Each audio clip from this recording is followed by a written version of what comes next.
everybody to the Brockton Council meeting for Tuesday, May 12th, 2020. Take note that it is today International Nurses Day, and it's the 200th anniversary of Florence Nightingale's birthday. So during the pandemic, an appropriate time that we honor our healthcare heroes in nursing on May 12th. So first of all, we have the acceptance of the council agenda. Moved by Councillor Adams, seconded by Councillor Alfeck, that the Council of West Valley Brockton accept the agenda for the regular council meeting on May 12th as presented. All those in favor? Opposed? It's carried. Is there any conflict of interest on any items that any of the councillors and deputy mayor would like to declare tonight? Okay, hearing none, we will move down to item 4. Delegations. We have Mr. Burnside from Cobite Engineering and Mr. Clancy from the Walker West Subdivision. Okay, Mr. Burnside, would you like to start your presentation? Thank you. Good evening, Your Worship and members of Council. I'd like to start off by thanking you for this opportunity to speak regarding the proposed cost sharing for the booster pump station at the Walker West Subdivision.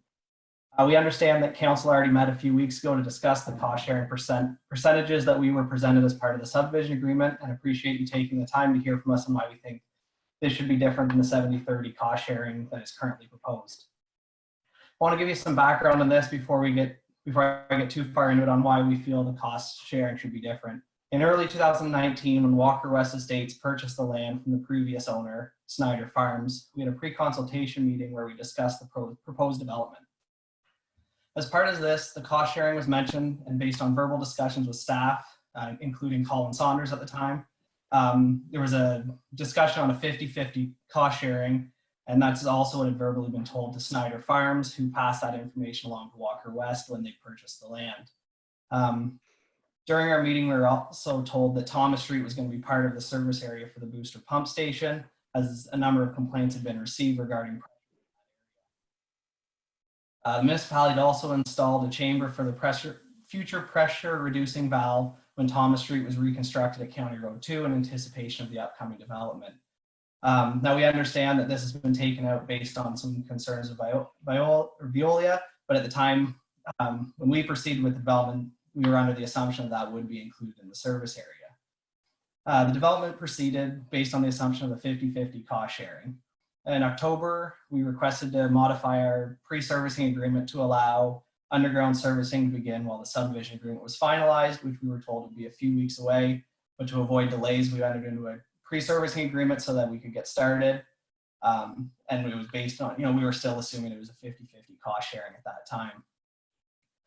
In early 2020, in January, we had followed up again on the status as we wanted to ensure we had time to review everything. But again, we didn't push very hard because we had the pre-servicing agreement to allow for underground servicing, and we were working on the assumption of a 50-50 cost sharing. When we received the agreement and cost estimates for the booster pump station in April, we were quite shocked at the cost of $850,000, as well as the now 70-30 cost sharing. The service areas for the booster pump station include the Walker West Estate subdivision, which has about 14 hectares of development or of developable area, and the existing Westwood subdivision, which has 13 hectares. So we're basically looking at equivalent service areas, except the cost sharing is at 70-30. The developer has also been forced to service areas external to the subdivision of about 16 hectares at a cost of $21,000 for pipe oversizing and service stubs, but we've been told that these external areas cannot be included in the cost sharing agreement. We were told that if they were ever to develop, they would have to complete any improvements at the pump station, but the only changes that really would need to be made would be for pump replacements, which are only about 17% of the total cost. The rest of it, the building, the Scada, electrical, piping would already be in place, which represents the majority of the cost. In our opinion, the building's also been oversized to accommodate future growth at the expense of Walker West Estates. The plans we were sent for the building show future tanks, but we've been told that it's not sized to accommodate any future growth. We also found a nearby municipality that had designed a pump station with the same pump configuration as this one, but the building was only half the size. The subdivision represents a $66 million investment in the local community through local trades. that will bring in approximately $750,000 a year in tax revenue and $130,000 a year in water and sewer user fees when the subdivision is complete. And the only cost for the municipality will be the contribution to the pump station. Based on the subdivision agreement that's currently proposed, the municipality will have zero cost for maintenance for the first 5 years or so of any phase. The developer is currently proposed to be responsible for all maintenance, including snow removal. This investment does not include any additional benefits that the municipality will see in additional people in the downtown core and spending money at local businesses. If you look at just phase one, which is under construction right now, it's a $14 million investment that will net $160,000 in taxes per year once it's built out, approximately. And that's before the municipality even has to plow the road. They'll have made enough in the tax revenue to cover their portion if it was a 50-50 cost sharing. If the municipality were to take into account the lands external that we're being forced to service, the development of Walker West Estates only represents 33% of the total service area. And the municipality would be able to recover any costs for those future areas when that land develops. If the neighboring lands aren't taken into account, we feel a 50-50 cost sharing was fair, as the service areas are similar and the additional tax revenues from phase one only, and by the time phase two is needed, would cover the municipality's portion. And that's before they have to spend, you guys have to spend any money doing maintenance, including snow removal, paying for the street lights, etc. Again, I want to thank you for your time and consideration on this matter, and I'll be happy to answer any questions that yourself or any other members of council have at this time. Thank you. Okay, thank you, Mr. Burnside. Are there any questions? We have Mr. Clancy. Oh, Mr. Councillor Lang, you go ahead first. Ask a question. Thanks, Mayor Peabody, and thanks, Travis, for coming to explain a few things. I just want, you said it and it was kind of quick, but I just want to ask again what the taxes would be and what the water would be for the completion of this project. If you could just highlight those two numbers again for us, if you don't mind. Not at all. So just I kind of averaged out what new home taxes are, also the taxes for the different types of lots, and it's approximately $750,000 a year when the subdivision's built out in tax revenue. And the water and sewer user fees, I guess kind of just based on other municipalities, what approximately the per year water and sewer fees are per unit, and that works out to about $130,000 per year for the municipality. And Travis, that's all three phases, correct? Yes, all three phases. Okay. Okay. No, those are, I think those are very important numbers. And when we go back to the original cost, I wasn't a part of the, or around maybe when the discussion of 50-50, and I don't know, I don't have any documentation of that, but, and Colin Saunders was a couple directors, maybe three before this conversation. So this is all very interesting to me, but those numbers are very important. So I appreciate that, Travis. And I have a few more questions, but I'll wait to hear from some of the other councillors. Yeah. Okay. All right. Any other questions from Mr. Burnside before Mr. Clancy speaks? Councillor Hutchin. Hi. You mentioned the 50-50 was discussed with Snyder Farms. Yes? Yeah. Yes. Can you hear me? Yep. Okay. Sorry. The 50-50 was discussed with Snyder Farms. How long ago? That I don't have a date when that was discussed. It was prior to Walker West Estates acquiring the development, and likely after the existing Westwood subdivision was built, when Snyder Farms were looking at developing this parcel. But they had nothing in writing, right? I don't have any record of that. It's just I've just got verbal kind of Okay. from All right. Thank you. As well as, yeah, no problem. Okay. Any further questions for Mr. Burnside? Okay, Mr. Burnside, so the water mains are sized to accommodate the O'Hagan farm next door if that were to be developed. So those extra sizes are 21,000. Is that what you said? For sewer oversizing, providing water and sewer stubs. 21,000 is your 21,000 is the additional cost for of the- oversizing and service stubs. Yep. Okay.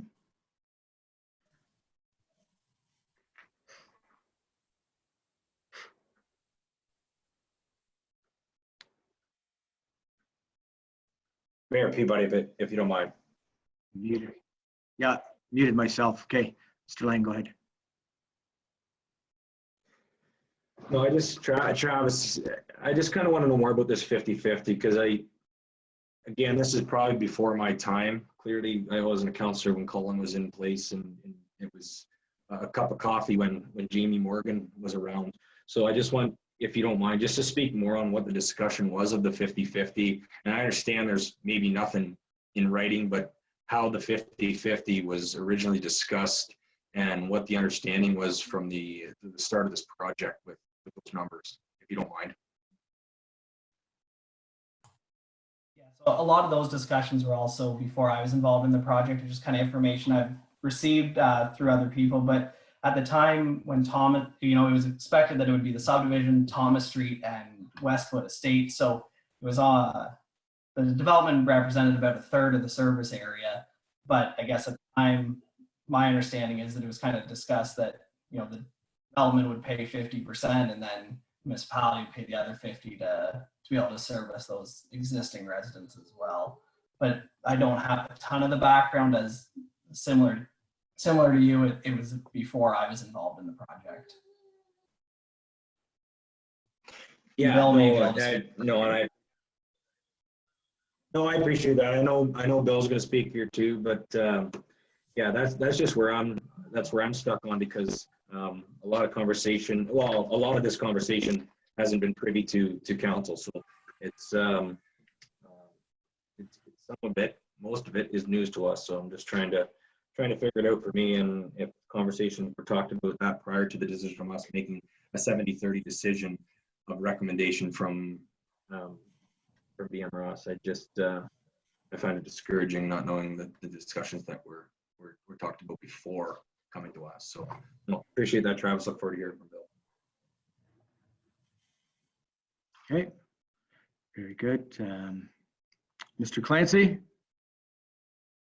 Okay, thanks. I'll comment on a couple of your things there, James, at the end.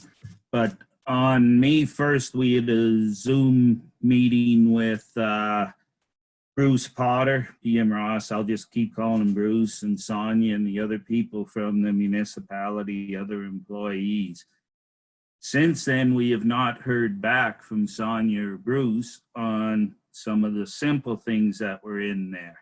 What they're trying to do is paint us with the same brush as every other developer that BM Ross has ever had anything to do with. For example, in one section, he's got something that we can't remove topsoil off the site. I explained to him how we had over 59,000 yards of topsoil left.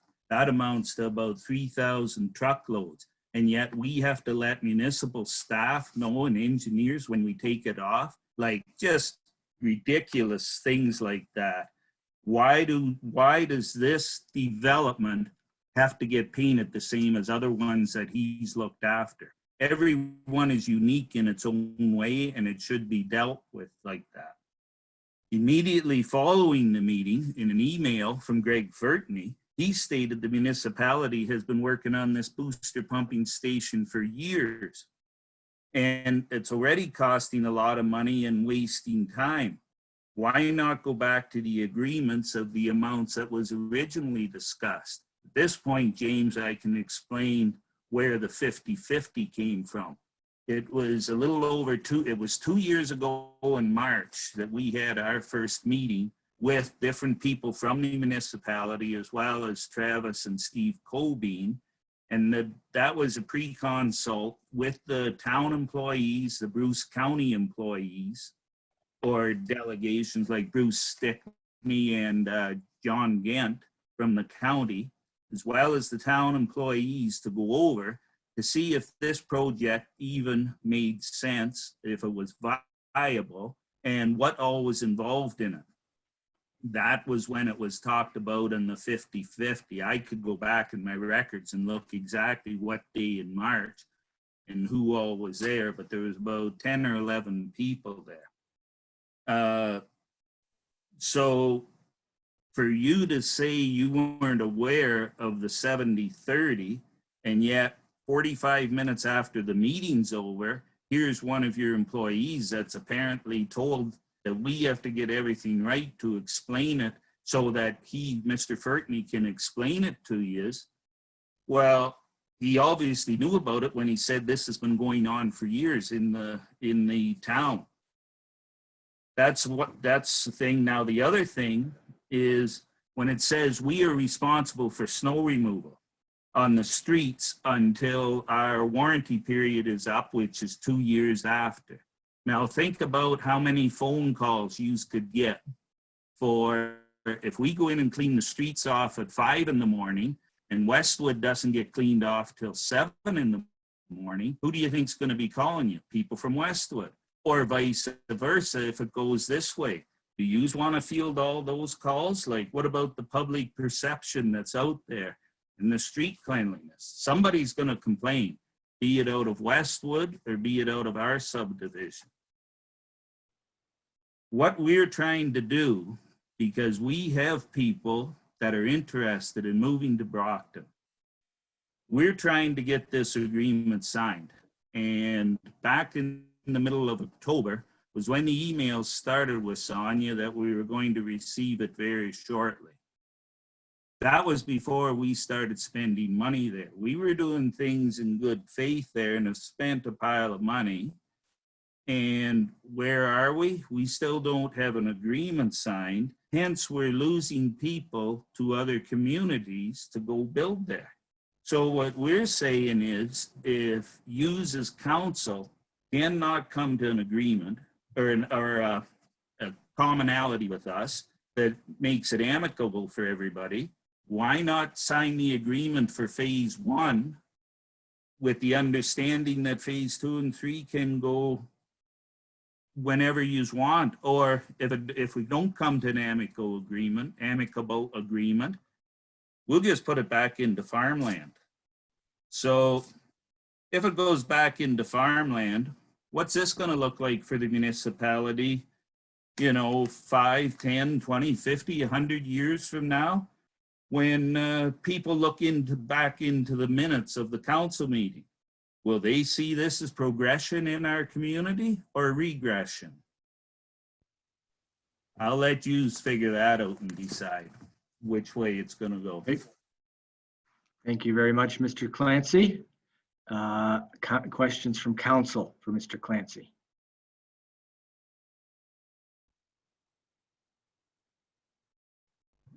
Okay, Mr. Councillor Lang, and then Second Deputy Mayor Gierzak. Well, and this is where if there was an original discussion about 50-50 when this first originated, again, before my time, then, and then the 70-30 come to us with recommendations from BM Ross, not, again, giving privy information to council on what previous discussions, whether they were in paper or not. Why aren't we working with our developers on things like this? I struggle with this, and I haven't just had this conversation with Mr. Clancy. I've talked with other developers that are working with our municipality, and they struggle with working with the municipality of Brockton and the challenges that they continue to have with development here. I go back to what Travis said, and I asked Travis to highlight those numbers of $750,000 taxes here water $135,000 a year with all 3 phases of completion. If we do not work with Mr. Clancy and his development, then we won't work with, I won't name other developers, but we have others that want to develop soon in our municipality. And if we don't work with them from a customer service standpoint, from,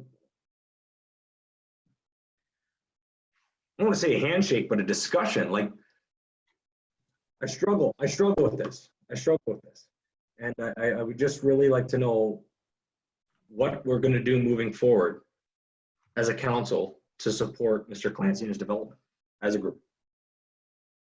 Okay, thank you, Councillor Lang, and certainly, James, you know, as mayor, I certainly have a goal of growing the municipality, and we really do need to make sure that we look at how other municipalities are managing their development and making sure that our municipality is a attractive destination for investment, because these projects do take tens of millions of dollars.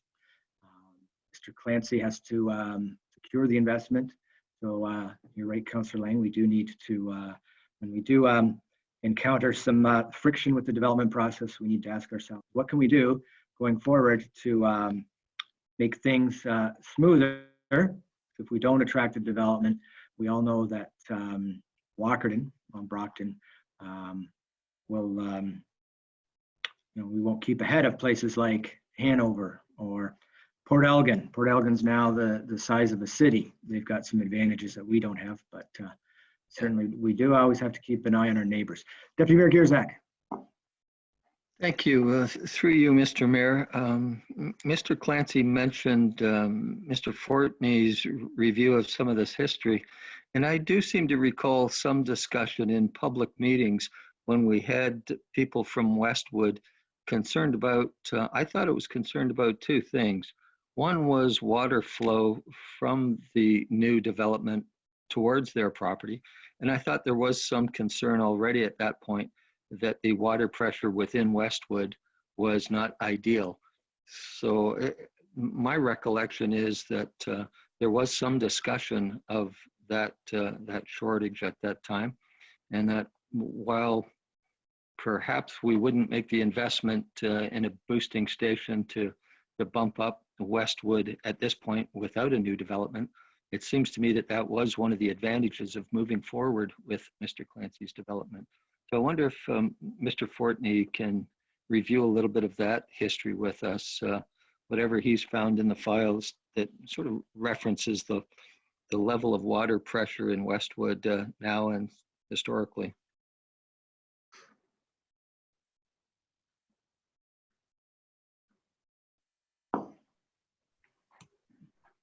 Good evening. Through you, Mr. Mayor. The water pressure discussion apparently happened with the Snyder development back in 2010, 2011. This was again discussed in around 2018 with Colin Saunders. And so yes, the municipality would be benefiting from this booster station. However, we wouldn't be putting in a booster station should we, if this development had not gone forward. And we have identified that area as a low pressure system, but we don't have any concerns. We wouldn't be looking at this project if it wasn't for this new subdivision. Okay, thank you, Mr. Fernay. Okay, Deputy Mayor Gierzak, did you have a follow-up to that? No, maybe just a comment to summarize. I think that there is a benefit to the water system users throughout Walkerton to have this pumping station in place. Should there be a fire somewhere in the system, severe demand on water, that with a new booster station, we could certainly guarantee appropriate water levels to everyone during an unfortunate circumstance like. Okay, thank you. Further questions from Council? Councillor Elphick. I'd just like to start by saying that I thank you for selecting Walkerton as a place to explore future development. I want to ask, actually, Travis, maybe you have this information. You spoke about the phases and the overall tax revenue that would be received. I think you gave us the numbers for the entire subdivision development. Do you have those numbers for how many would be part of phase one?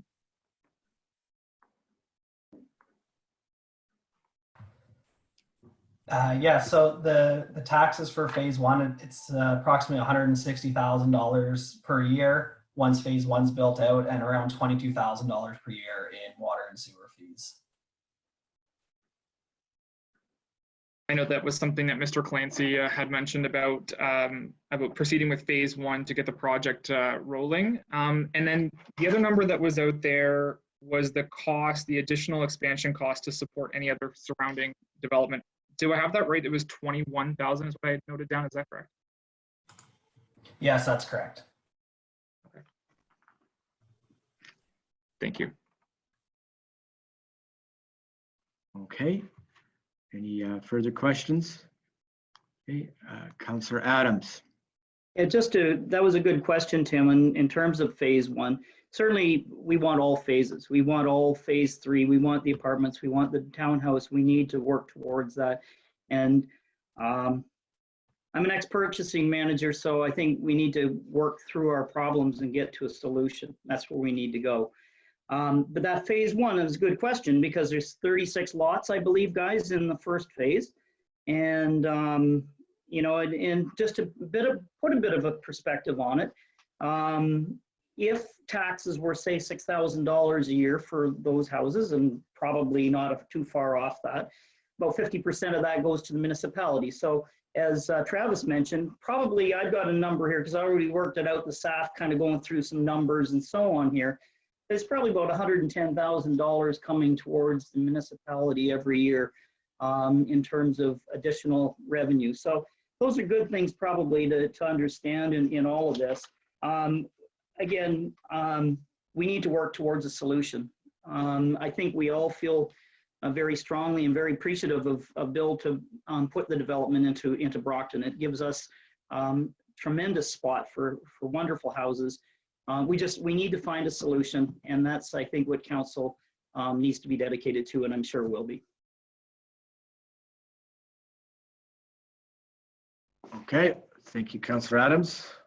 So certainly agree with Councillor Adams. We do need to thank developers for, I know it's my internet's breaking up here, but we do need to thank the developers for investing in Walkerton. It's certainly very important that we have that sort of momentum and growth, and we really appreciate that. And concurring with Councillor Adams, we do need to work towards a solution, and certainly we will. We have a report on this later in the night, which we will we'll discuss and look at the numbers. Councillor Lang, one more point. I think we have to wrap things up. We're a bit over time.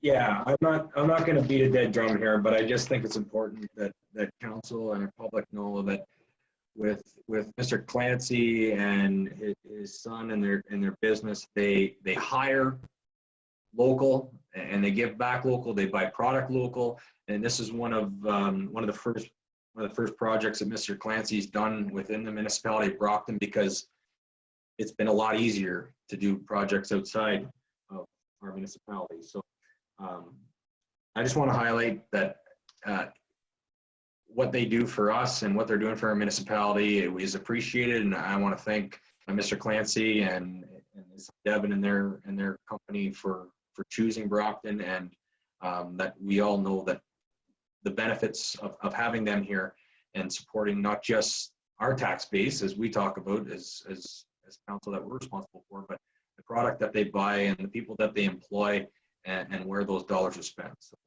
I think that's certainly something that we all need to take. Okay. All right. Thank you very much.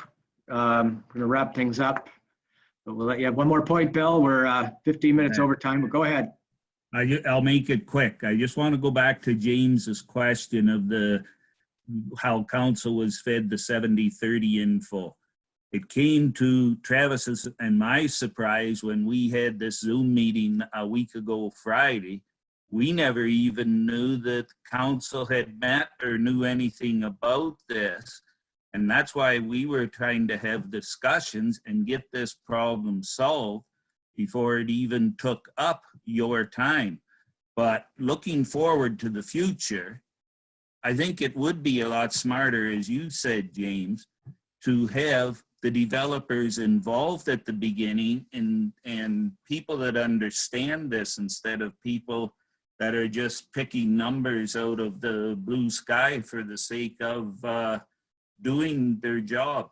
We could have had this resolved if we'd have talked about what had happened over the previous 10 years, as Mr. Fertney mentioned about 2010-11, as you heard him. So I'm just giving you that advice because I know a lot of other developers are very upset with what is going on in the municipality of Brockton. We've lived here all our lives. We want to be a part of it, but it is very hard when you're dealing with problems like this, when people can't be forward and outcoming with you. So that's for a future comment for the council. Thanks for your time. Okay, well, 70-30 was a, council did go over the numbers and in camera meeting, Mr. Clancy, and that was a, looking at the numbers with Thomas Street falling off the boards as being doable because of the older pipes in there. 70-30 was the negotiating position that council directed staff to take. So it was a negotiating position. Not necessarily a final position, but that's what we sent staff based on those numbers. With Thomas Street not being part of the project, would be closer to 50-50 with Thomas Street there. Or there was another partner that we looked at for that project that didn't get involved. Okay, so we're going to wrap things up. Thank you very much, Mr. Burnside and Mr. Clancy. I will say that prior to that discussion, that council did not know about previous discussion of 50-50. Before that council or before that report was presented to council. I will say that. We did not know about prior discussion before that recommendation from BMS was presented to council. Okay, we have the council minutes moved by Deputy Mayor Gierzak, seconded by Councillor Hutchin, that the council of Municipality Brockton adopt the minutes of the April 28th, 2020 council meeting as presented. All those in favor?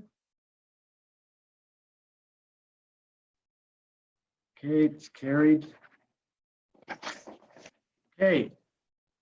Business arising from the minutes. I don't know if my internet's breaking up. I'm really getting an unstable signal here. Okay. Business arising from the minutes. No. Okay. Moving on to the resolutions. Okay, first of all, we have a resolution moved by Councillor Lifeso, seconded by Councillor Elphick about the about wine. Whereas Canada's federal excise tax currently exempts 100% Canadian wines, and whereas Australia has asked the WTO to rule out this exemption as discriminatory, and whereas if the WTO were to rule with Australia, Canadian wineries making 100% Canadian wine would no longer be exempt. And whereas the present value of the excise exemption is $39 million annually across Canada, and whereas in the 13 years since this exemption was created, the production of 100% Canadian wine has increased by 30 million litres, representing an annual contribution of $2.7 billion to the Canadian economy. And whereas Bruce County, namely the municipality of Brockton, South Bruce, Kincardine, Town of Southampton, is home to a number of successful and award-winning boutique wineries. Now, therefore, be it resolved, the municipality of Brockton supports the excise exemption for 100% Canadian wines, and that the municipality of Brockton appeals to the federal government to ensure that the exemption remains in place by reaching an agreement with Australia prior to the WT ruling. And it lists the politicians we'll send this to. Okay, any discussion on that motion? No? Okay, if my Australian wife's watching, I sure hope that she heard that motion about what her fellow countrymen are doing to Canada. So All those in favor? Okay, motion's carried. Okay, now we have two motions there, same motions. Yeah, Steve, I see your hand up there. My internet's really not working. My camera's not working at all. Very well. Steve, did you have a question? Sorry, Chris, had a drink of water. Drink of water, sorry. Okay. Okay. Yeah, the cameras are really lagging on my computer here at the town office. Okay. The next motion is SMART. There's two motions. I'll read the same motion, one from Hanover, one from Card. Okay, moved by Councillor Lifeso, seconded by Deputy. Whereas SMART supplies an essential specialized transit service for many vulnerable mobility challenged individuals in our community, whereas this body Brockton is a member of the SMART organization, whereas each member municipality supports the SMART organization and the service provided each member, and whereas there are multiple agencies supplying specialized transit services across Grey and Bruce counties, creating a fractured service, and whereas the duplication of these services is a costly, inefficient way to operate a transit service, and whereas the cost for SMART to deliver service continues to rise, impacting the burden on taxpayers, be it resolved that the Council of the Municipality of Brockton requests the Saugeen Mobility and Regional Transit to explore the amalgamation of specialized transit services with Grey and Bruce counties and transition to a countywide operation, potentially reduce transit duplication and develop transit inefficiencies. And further, that a supporting letter be forwarded to the councils of Grey and Bruce counties and all lower tier municipalities within Grey and Bruce. Discussion on SMART? Anybody? Okay, I will add this did come to county last week, and county did refer this to transportation services to look at with the view to maintaining and enhancing services for those disabilities. So hopefully, that would maybe lead to the county taking it over. Wouldn't that be great? Okay, all those in favor? Okay, motion is carried. Okay, so we are moving along here. Moving towards the our reports. Report number 1 is the downtown banner designs, moved by Councillor Lang, seconded by Councillor Lifeso, that the Council of Sully Brockton hereby receives report number ED 2025 downtown Walkerton banner designs prepared by Paulette Perot, Community Development Coordinator for information purposes. Okay, discussion on the banners.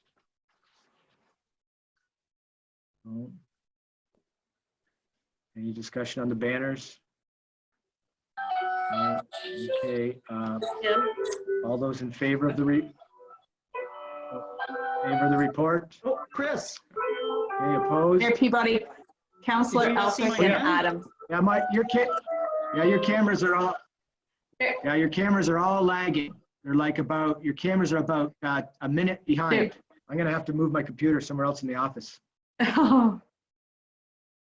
Councillor Yeah. Elphick and Adams Councillor wanted Adams. to Mine is speak. cutting in and out too. And I did.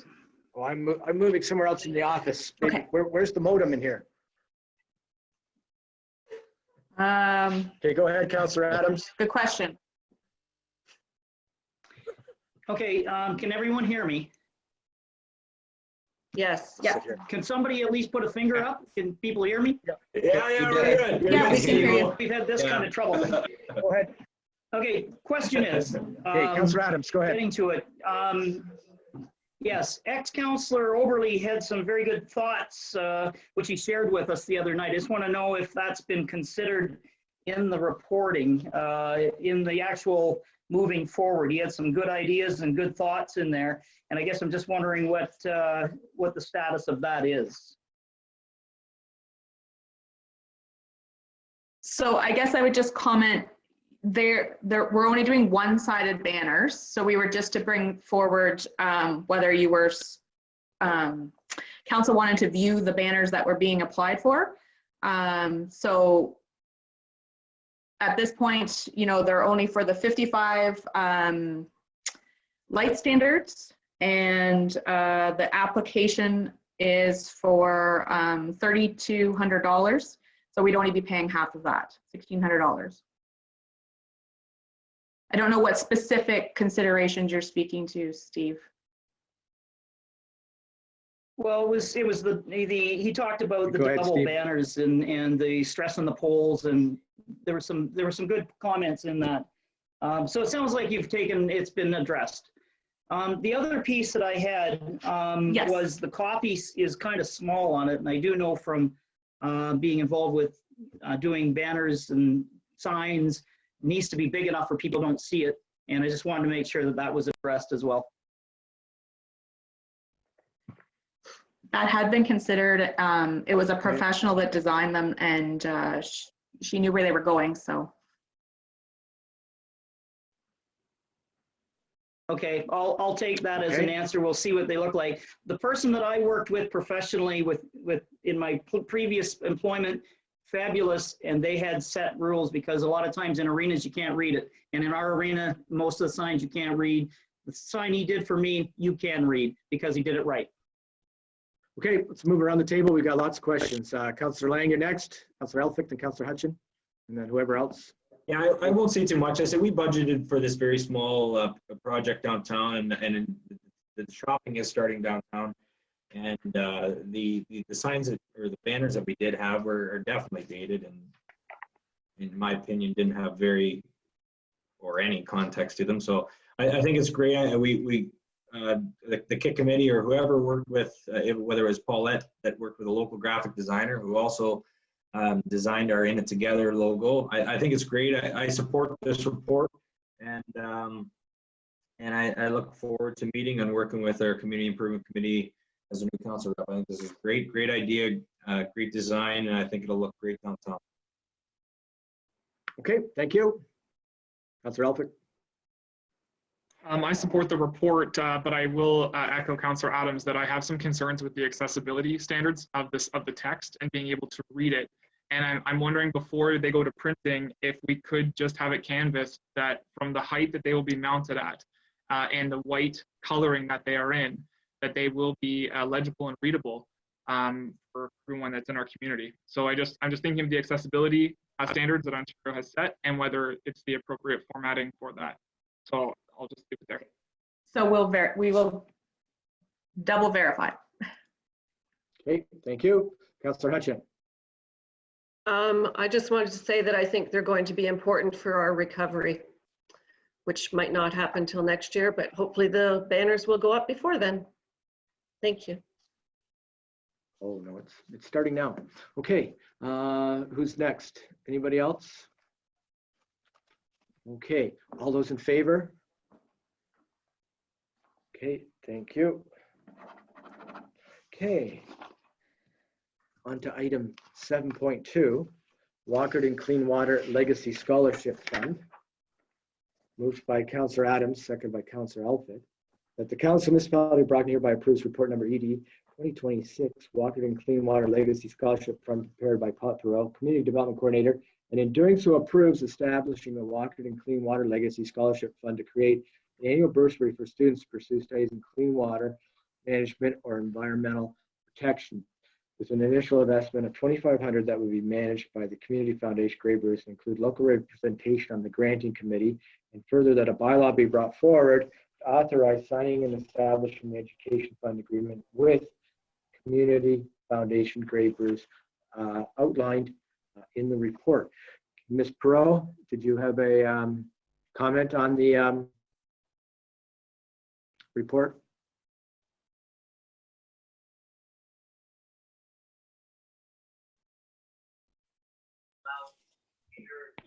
I'm not sure if Paulette was, oh, there she is, okay. I am here, sorry.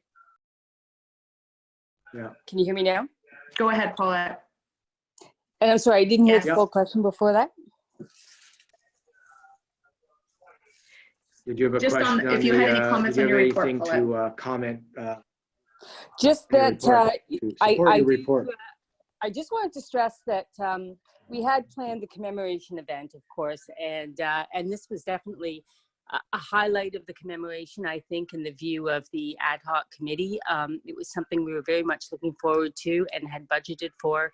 And in light of the commemoration itself having to be canceled due to COVID-19, I really feel it would be a great legacy to still be able to go ahead with this scholarship fund. It's been endorsed by the Walkerton Heritage Water Center. I think that's a really important endorsement. We're hopeful they'll be able to contribute as well, and it would be a great legacy going forward. Okay, thank you. Okay, questions from council? I've got my video turned off because I'm trying to not take as much bandwidth here. Okay, questions from council? Councillor Elphick. Just a comment that I think it's a great initiative. I also would be curious to know if there's an opportunity, and this is maybe something we can hear about at a future council meeting, that the recipient of the bursary, that we could also explore summer employment opportunities in the municipality and maybe at the Walkerton Clean Water Center to give them exposure to employment that would exist and return back to Brockton, which is very important to youth. So they are able to see firsthand what careers exist. So it'd be sort of in partnership that we would not only be offering a bursary to assist them with their post-secondary schooling, but also perhaps offer some summer employment initiative where they'd be able to be exposed to work that we have here in Brockton. Okay, thank you, Councillor Elphick. Councillor Adams, I believe you had your hand up.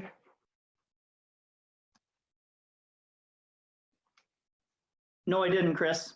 Oh. All right. Further discussion then. Is there anybody else? Deputy Mayor Gierzak. Yeah, I just wanted to support Councillor Elphick's suggestion, just super linked to think a little bit longer term in terms of the career. So the funding through the scholarship is a little bit of seed money, but if we can help somebody find a career in the water area, that really augments what we do through that initial scholarship.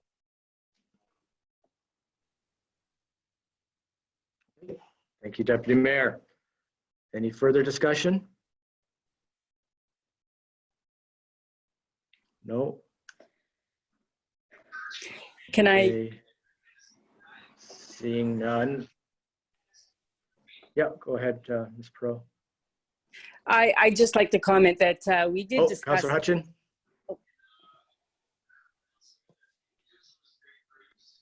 Yeah, let Paulette talk. Thank you. In Yep. discussing this with the CEO of the Water Go Center, ahead. thank you. Can you hear me? Yeah, Yes? you're Yeah. good, Paulette. Yeah. Yes. Yes.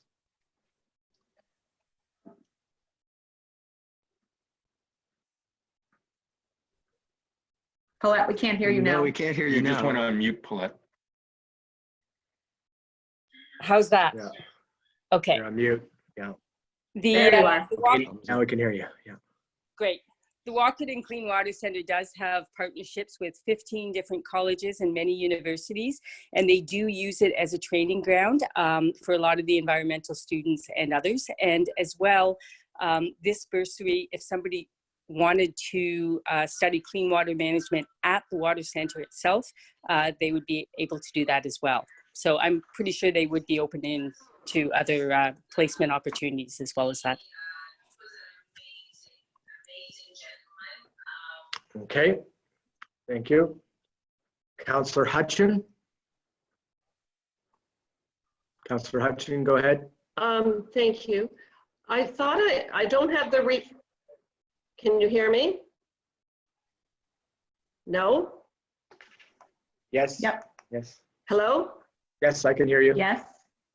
Okay. Hello. I thought. Yes, we can hear you. Thank you. I don't have the report in front of me because it was an addendum, but I thought the original amount was $7,500 that you wanted for this year. And now it's gone down to $2,500. To set up a fund through the organization, it requires $7,500. We are asking for $2,500 to start the fund, and the Walkerton Clean Water Center is hopefully able to commit to half that much as well. Okay, thank you. Okay, all right. Okay, any further discussion then? No. Nope, not from Councillor Lifeso. Okay. All right, so we have the motion on the floor then. So I'll call the question. All those in favor of the motion, please raise your hand. Okay, opposed? Okay, the motion is carried. Okay, April 2020 Water and Wastewater Maintenance Report, moved by Councillor Adams, seconded by Councillor Elphick. The Council of Brockton hereby receives report UT 2027, April 2020 Water and Wastewater Maintenance Report prepared by Greg Fernie, Director of Operations for information purposes. Any discussion? All those in favor? All those in favor of the motion? Okay, the motion is carried. Adopt a highway program, moved by Deputy Mayor Gierzak, seconded by Councillor Hutchin, that the Council Municipality of Brockton hereby receives report PW 2020-10, adopt a highway program prepared by Greg Fernie, Director of Operations for information purposes. Any questions? Councillor Lifeso first. Thank you, Your Worship. It's a good program. I'm glad when they introduced it. My question is, what happens if somebody doesn't follow up with the agreement, or how do we enforce it? Or do we enforce it? Because I've certainly been on a number of roads where they are sponsored, but I mean, they're not, nobody, they put the sign up and nothing else seems to have happened. Okay, Mr. Fernie. Through you, Mr. Mayor. Currently, there's not any enforcement related to the program. And quite frankly, I'm not entirely sure how we would enforce the program unless we did a follow-up every year with every individual, which would be a monstrous administrative project. That being said, we do go and clean up, that being Public Works, clean up messes along the roadside if they are identified. And that's done based on a complaint basis. But we haven't had any complaints to date in relation to the program or in relation to material on the side of the road. Okay, Councillor Elphick. I wanted to thank staff for preparing this report so quickly. It was just at our last meeting that I had asked that some information come forward on the program. One thing that struck me was that it's been in place since 1999, and I think that the program is due for a facelift and for us to update some of the accountability measures that are part of it. I couldn't agree more that there are roads in the municipality that have been adopted, and there just doesn't seem to be the care and attention that the program would prescribe. I was struck by as well that it's 3 times a year. I think that might be a high piece to reach for some.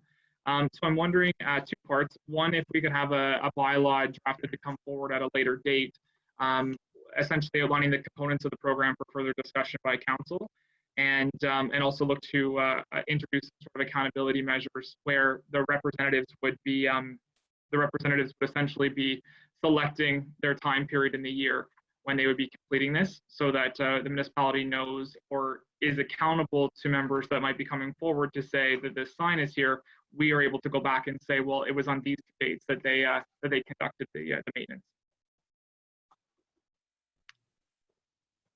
Okay. Ms. Councillor Adams.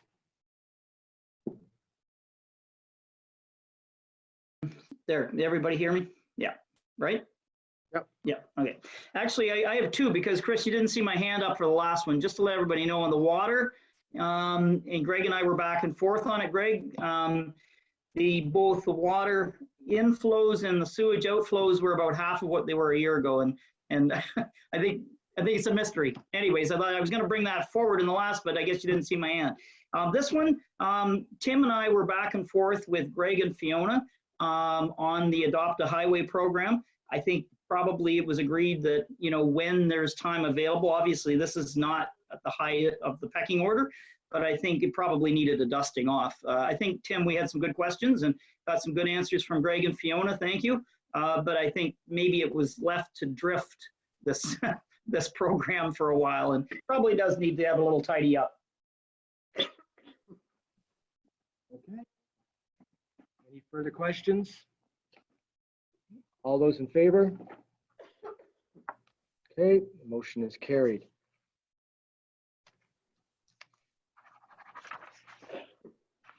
Surplus property out in Pinkerton.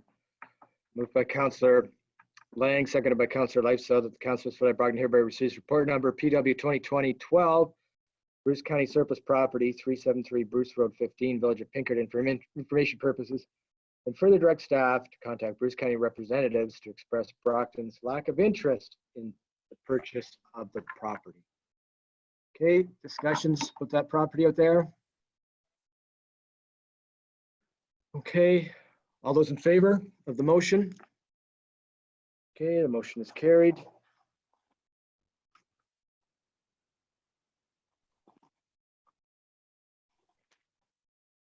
Okay, diesel spill.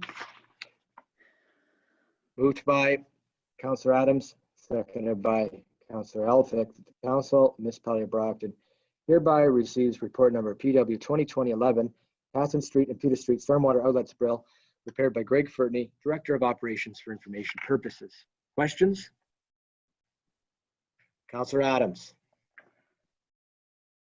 Yeah, just to ask the question, $50,000 coming out of the taxpayers' money, and I guess I just wondered, it's such an unfortunate situation environmentally and also from a fiscal standpoint on a year like this especially. But I guess I'm just wondering, is the investigation over with now, or is it ongoing? Obviously, we owe the bill. The company's come and cleaned it up. We owe the $50,000. I guess that's the rate. But I'm just wondering if the investigation is over, because certainly the person who put the spill in should be the one paying, or their insurance company. Just wondering if it's over, the investigation, and it's complete. Okay, Mr. Fertney. Through you, Mr. Mayor, the Ministry of Environment and Conservation and Parks has closed this file. However, they've directed me to do an ongoing monitoring of the situation. So I do go weekly, different days, different times, to take a look and see if there's anything else happening. I also have staff in Veolia also looking at these things as they happen, because as you said, this is quite a large bill and something that was definitely not accounted for. Yes. Councillor Hutchin. I would just want to say that I hope the media picks this up and really puts some pressure on the resident, whoever did this. They should be the one paying. It's very unfortunate.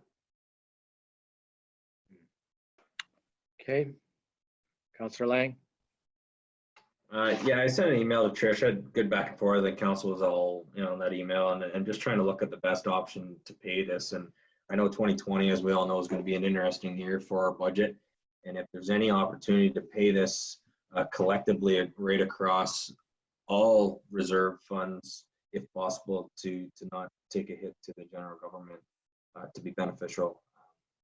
I don't know if that's a possibility. I don't know all the rules when it comes to that, but I'm just trying to think of the best option to share this cost right across the entire budget. I know, and I think Steve would appreciate this. We need to really revisit our entire budget and try to work through this collectively. And this hit isn't fair to tack on to the 2021.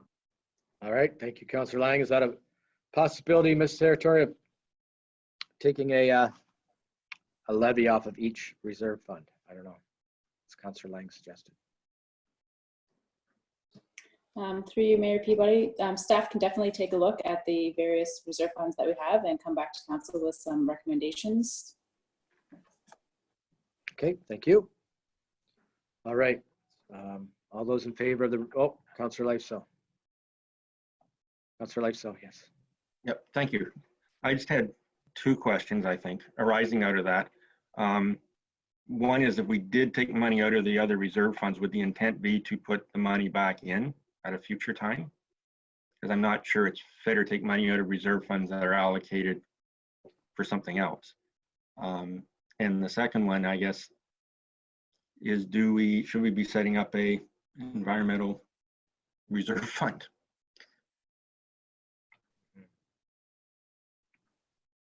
Okay. Councillor Adams, you have your hand up?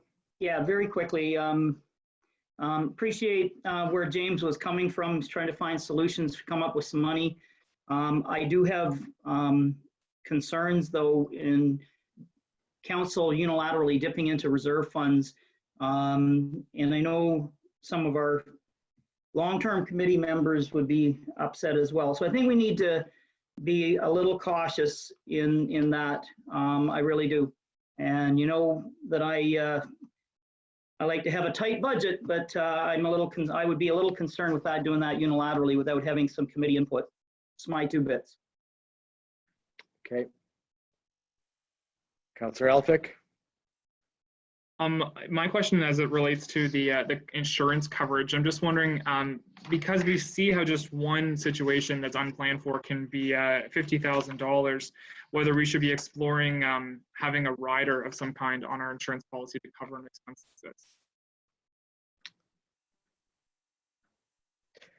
Okay, it's a good idea.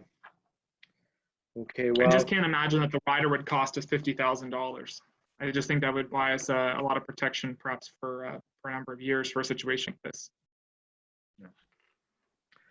okay, well, there's some ideas there for Ms. Sarator to explain. So we'll work on those. All those in favor of the report? Okay, it's carried. On to the Riversdale Bridge. Moved by Deputy Mayor Gierzak, seconded by Councillor Hutchin, that the Council of the Municipality of Brockton receives report number PW 2020-13, closure of the Riversdale Bridge, prepared by Greg Fertney, Director of Operations, and further approves the immediate closure of the Riversdale Bridge as per the recommendation by GM Blue Plan. Any discussion from Council?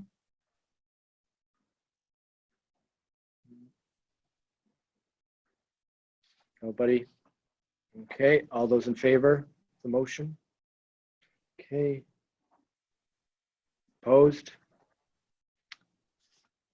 Okay, the motion is carried. On to the community garden. Moved by Deputy Mayor Gierzak, seconded by Councillor Hutchin, that the Council of the Municipality of Brockton hereby receives report number REC 2021, COVID plan to reopen community garden, prepared by Mark Coleman, Director of Community Services, and in doing so approves the proposed plan to reopen the community garden there and to implement appropriate health and safety protocols related to COVID-19 to support the controlled access and use of the community garden beds by the public. Okay, discussion? Okay, all those in favor? The report? Okay, motion is carried. On to the pool closure. Moved by Councillor Lang, second by Councillor Lifesell, that the Council of the Municipality of Brockton hereby receives report number REC 2022 COVID-19 Centennial Park Pool Closure, prepared by Mark Coleman, Director of Community Services, and doing so approves the closure of the Centennial Pool for the 2020 season due to anticipated operating restrictions and delayed timelines to complete capital repairs resulting from the COVID-19 pandemic. All right, questions? Councillor Lang? Yeah, through you, Mayor Peabody, I think it's a great report, and I thank Mark for the time put into it. And I just, with the projected financial loss that we'll see coming up in the next report, it's unfortunate but responsible. But I'd really ask if we could defer this report till our next meeting until we know more of where the provincial government. I think it's early to talk about this if possible. I think it's a great report, but I think we're still early yet before we talk about this. Okay, thank you. Good suggestion. Councillor Hutchin. Well, now that the provincial government has extended the emergency for another 3 weeks, I don't think we are going to have an opportunity to use the pool, even if the repairs were done. I think the decision should be made soon. Okay. Mayor Peabody? Yes, Ms. Hamilton. Yes, through you, Mayor Peabody. I just want to confirm for any of the public who may be attending and watching that we did receive correspondence that was directed to all of council on the weekend. It was a resident concerned with the pool closure and the impact that may have on students that maybe had planned on that as their summer employment, and encouraging council to look at other cost-saving measures. It did come in after the agenda was posted, and that's why it has not been attached as correspondence to council, but it did come in. I just wanted to make sure that that was shared on the agenda, but I'll certainly allow you to go back to the discussion. I just wanted to flag that for the minutes. Okay, thank you. Councillor Adams, you had your hand up, and then Councillor Lang. Yeah, this is a tough one, I gotta say, and I do concur with James. I had that same note. You know, do we hold back? I'm really caught in between, because obviously health and safety is absolutely number one, and that's why Mark would have come up with the decision, I'm sure of that. And also the fact that we have to get the pool ready, we have to have, you know, time. The economics of it when it comes to the pool, I think it's really important to have spots for the kids, but I don't know whether we're going to be able to use it in the summer months. Everything's unprecedented. I kind of wondered if we did, same as you, James, maybe wait for a couple of weeks, but maybe that isn't reasonable either. Maybe we just need to make the decision. And right now, I don't think I feel comfortable in, say, opening the pool. That's for sure. We wouldn't do that. So do we close it? I do have some concerns, though, and maybe it's unfounded. I've mentioned this to a few people. They think it isn't, or that it is unfounded, but I do have concerns that kids might end up in the Saugeen River for swims, and that's not going to be supervised. It could be dangerous. So this is one of our tougher ones in my eyes, is looking after the interests of our kids and keeping them safe, and also keeping them safe if they find other water spots. Okay. Deputy Mayor Gierzak. James, I'll let everybody go first. Deputy Mayor Gierzak, Sure, yeah. then you can make your motion. Thank you, Your Worship, and thank you, Councillor Adams, for that, for your insights and thoughts. Certainly, safety is always a priority, and it really is a challenge when we come to identify budgets. Very many of the things that we make decisions on have a health and safety impact, whether it's roads or recreation. So it is quite a challenge. I guess I would point out that many other communities who have indoor pools quite often face a 12-month shutdown when they go to refurbish those pools. So I don't know if this is a mixed blessing or an unfortunate circumstance that we have this requirement to refurbish during a time of COVID.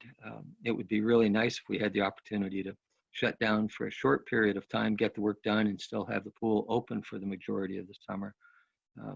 But just like all of the other things we're faced with, we've got a shortage of revenue and some fixed expenses.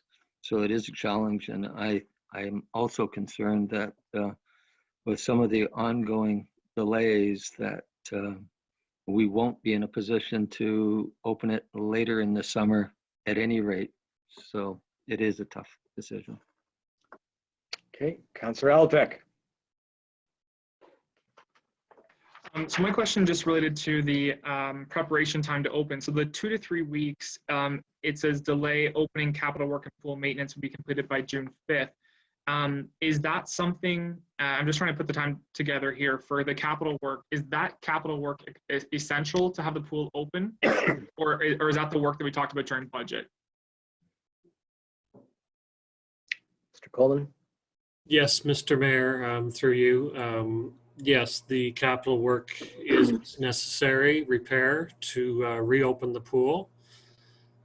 In speaking with contractors about the options available as well as their availability, they are just starting to reopen their own businesses and receive calls and line up projects for the summer. Most of them will not be available to do the work until sometime this summer. Some of them are already booked solid through to next year. So based on that, we may have challenges even getting a contractor to complete the necessary capital work to open the pool. So despite COVID, there might be capital work that needs to be completed prior to even opening the pool. Is that right? Correct. And I know Councillor Hutchin already commented on the province emergency order being extended. Just looking at my calendar, then the next meeting of council wouldn't be until June the 16th. So even if at that point in time council was to make a decision, we then would be talking still 2 to 3 weeks out. We're now talking into July, and it's unlikely for us to have any degree of cost recovery at that point then for the pool. Is that fair? Yes, any further reductions in the pool season will result in less revenues being realized as well. The other thing we cannot measure is what will be the attendance rate, considering the concerns of families and society with COVID still prevalent. So I think it's an issue at both ends. It's increased expenses to operate the pool under new circumstances, as well as potentially reduced revenues with a shorter, undetermined pool season, assuming we would be allowed to reopen at some point this summer. In British Columbia, they're not allowing pools to reopen until the third phase of reopening, and that is a very strong likely possibility once here in Ontario, once the province gets to deciding the parameters regarding these types of recreation facilities. And if council determines to close the pool, is there an opportunity to extend or at least have open for longer operating hours the splash pad? Again, the requirements and whether the splash pads are allowed to open, we're still waiting to see what those restrictions may involve, and we can adapt and adjust operations as best we can once we know what those parameters are.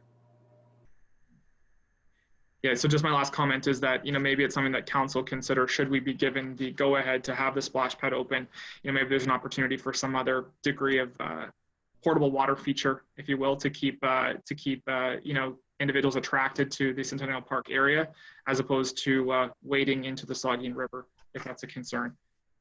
But I think that at this point in time, it doesn't seem likely that the pool will have an opportunity to be open this season, and that council should come to a decision regarding that, as other councils and surrounding municipalities have. Okay. Going back to Councillor Lang now. Yeah, and I appreciate everybody's comments, especially Mark's with the information, and I think my thought was with Premier Ford pushing things to January 2, and then we would still have the opportunity, I think, with the 2 to 3 weeks to be open for July 1st. But I guess the reality is that our pool isn't at a ready state if it was a year prior. So especially with contractors that may not be able to get at it until July. So although it is unfortunate but responsible, I do think that maybe we should, with respect to Mark, close it for the year. But I do, being a representative of recreation, I hope there's a way that we can, in 2021, make it up to our pool users and generate ideas through our recreation committee to get back to them.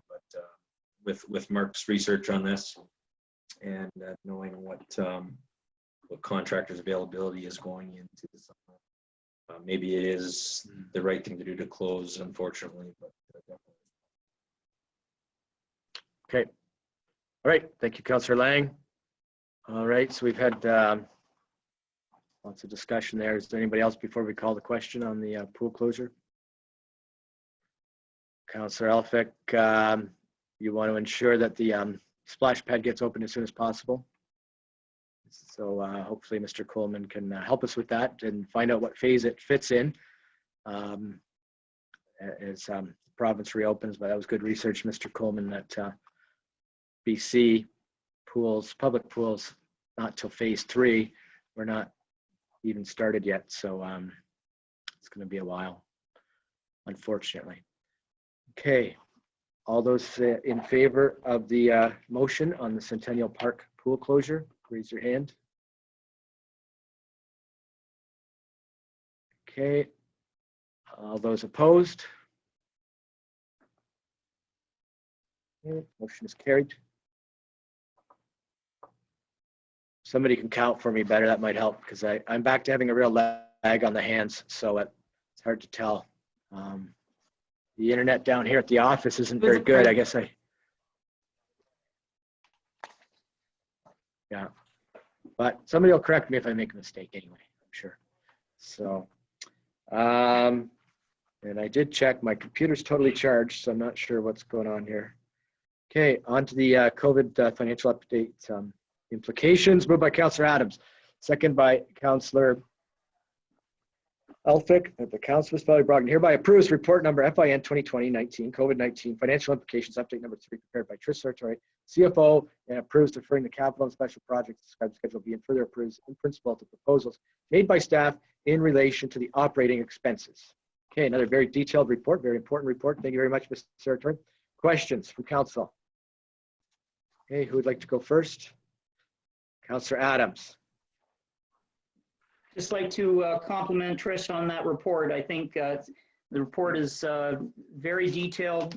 It gives us the information we need. If residents go on, if they're interested, they go on the reports. That will give them a sense of the kind of work that's being done in the background to make sure that we are afloat and that things are in good shape. So Trish, excellent work on that report. And just an FYI for Council, I asked Trish the question on gas tax funding because we have to spend a certain amount of capital, and Trish gave me a good answer. I think, Trish, you feel that it probably is intact, but we will be, like many other communities, having difficulty spending our capital that we put in a budget 3 months ago. And there'll probably be, I would hope there would be an adjustment for that, so the gas tax will continue going forward.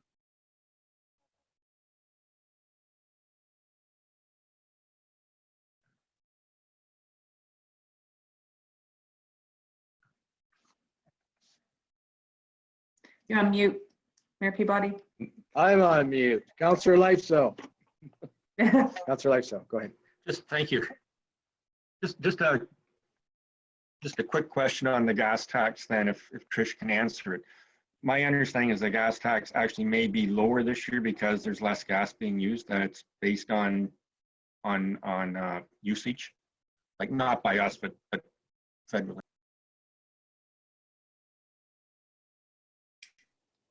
Through you, Mayor Peabody. At this time, I haven't heard anything about the gas tax funding changing for us. If I do receive some notification, I'll be sure to share it with Council at that time.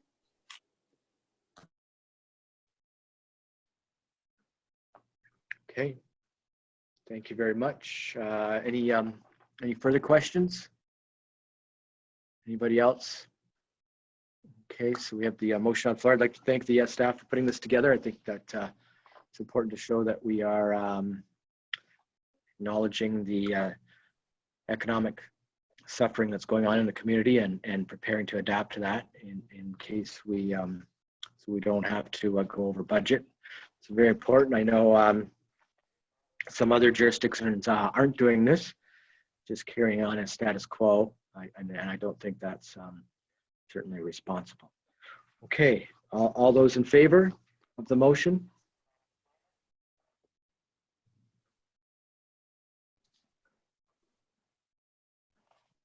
Okay, opposed? Okay, the motion is carried. Okay, on to the next report. The municipal mileage allowance, moved by Deputy Mayor Gierzak, seconded by Councillor Hutchin of the Council. Municipal Brockton hereby receives report number FIN 2017 municipal mileage allowance policy prepared by Trish Sartori, CFO, and by doing so approves a bylaw coming forward to adopt the mileage allowance policy as presented. Okay, questions? Questions on that? Okay, Councillor Adams. Yeah, I will be voting against this. I'm very much against actually increasing the mileage amount. I too went on the CRA site, and the CRA site has amounts listed for about 6 years or more running. And it says right in the site, it's used for guidance and it's used for deduction purposes so that businesses can't use a massive amount of mileage and deduct it for taxation purposes. So there's a reason for it. but it says very clearly in it, it's in there for guidance. I did a bit of a check with private sector and public sector friends in different areas. And typically the province is paying 40 cents or less per kilometer for mileage right now, and that's the province. And it can drop down to 24. I've actually got a copy of a collective agreement that actually says the numbers, but it can drop down based on the number of kilometers a year all the way down to in the 20s. I've talked to a friend who works for a very generous company in the GTA. They're 43 cents a kilometer. Even hockey refs, and we go in the winter time and we go short distances often, it's 48 cents, and I think it just went up this year to 48 cents. So at 50 cents, we're generous already. So going to 59 cents and 53 cents. If we were that way in 2013, then we were super generous in 2013 because other people have caught up a little bit, but I haven't seen anybody over 50. Even some of our bigger employers that pay mileage in our area, I think, is a good bit less than that. The other piece is, I think this is a very bad time with people, businesses struggling, with people not paying their taxes because they can't, and so on. And I think this is the worst of times for us to try to put through an increase in mileage. So I will be voting against it.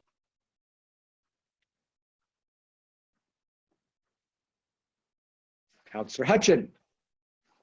I totally agree with Steve. I don't think that this is a time to be raising the rate.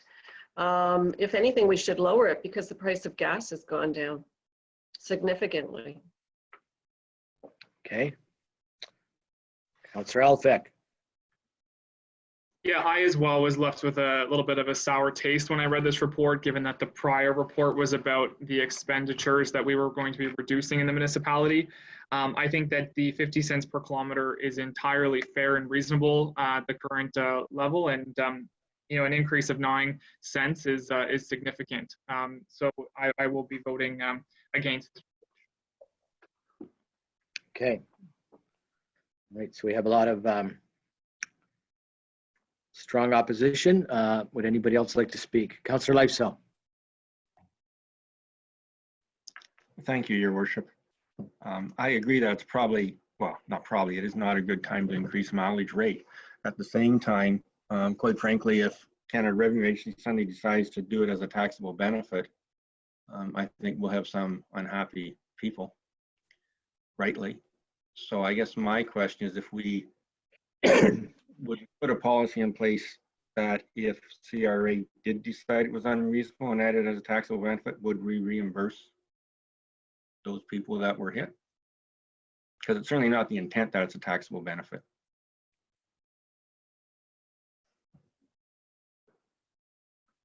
I guess that would be up to council, how they felt. There's 3 that have already expressed strong opposition. I don't know how that would impact them, but Councillor Lang. I share the views of Steve, Kim, and Tim, but I also, reading the report and doing a little research on myself, I just don't, again, the timing maybe isn't right, but I'd maybe defer this to tax time, because I do think that if you're using your personal vehicle and you're driving, I think you should be compensated for that, whether you're a council or staff. I do agree with that. I don't think right now is the time. I would maybe like to look at this report closer to budget time, and I don't want to see it just be taken away, but I'd rather maybe we talk about this closer to 2021 budget. Okay. All right, so we've had a discussion then. Is anybody else willing to weigh in? Okay, I'll call the question then. And seems to be a bit of a split here. So I'll have to be careful since there still is a lag on your hands of a good 15 seconds. It's a little bit bizarre. So, okay, all those in favor of the motion. Please, oh, yeah. Ms. Watson, go ahead. Go ahead. Sorry, I just wanted to say, through you, Mayor Peabody, is council in favor of establishing a policy? Because right now we don't have a policy, which is a problem. But I'm hearing you just don't want it connected to to the rate at this time. Can we at least take that back for reconsideration? Because I would like to have a policy in place on how we apply it to all of the staff. Well, I think at this time, Council wants, given the increase, as Councillor Elphick said, of 9 cents, they want to defeat this. Okay. And if you wanted to formulate a policy, as Councillor Lang said, closer to a budget time in December, then that would be appropriate, I believe. Okay. Don't think people will be traveling too much these days. True. Who knows when we can get back to our traveling to our different meetings. That probably won't be in phase 1. Okay, Councillor Lifestyle. Just a procedural question, because the way I read it, the motion is to establish a mileage allowance policy. And then the recommended policies in there, which would raise it to 59 cents, which again, everybody's sort of agreeing that in our opinion, 59 cents is too high, regardless of what CRA says. But I would be leery of defeating the motion as much as either tabling it as perhaps, I think James or Sonia are implying, to come back at some further time. Because I do think having a policy is a good idea. It's just their reluctance right now is, or the objection right now is to the 59 cents. If that's, I think, is what I'm reading. All right. Okay. So we could either, rather than defeat the motion, maybe we could, I would certainly make a motion to table it.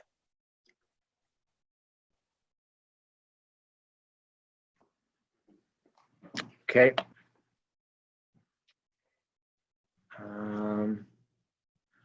All right. So motion to table. Do we do we have a seconder for Councillor Lifestle's motion to table?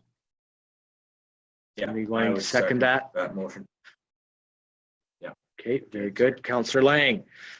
So we have a motion to table so that it will respect Council's intent not to increase the mileage rate, but at the same time to come up with a policy in the meantime. So all those in favor of tabling the motion? Okay, I can see 4 hands. All those opposed? I can see 2. All right, so the motion is carried to table.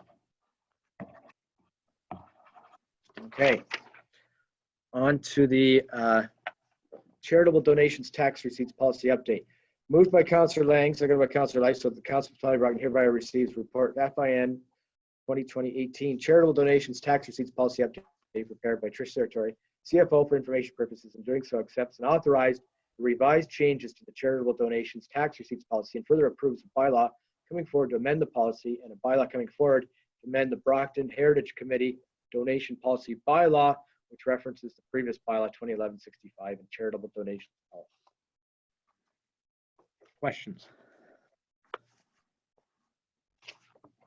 Okay. Oh, Councillor Lifestyle. Just a quick question. Just wondering how this applies to, quite frankly, the Elmwood Community Center board, which is or even the Elmwood, I suppose, Fire Department, which are joint boards. The Elmwood Fire Department, I think, is administratively coming under West Gray, but the Elmwood Community Center board administratively comes under Brockton.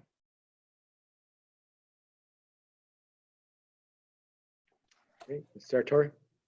So through you, Mayor Peabody, it is my understanding that the Elmwood Community Center does follow the Brockton policies. So they would have to comply with this policy as well.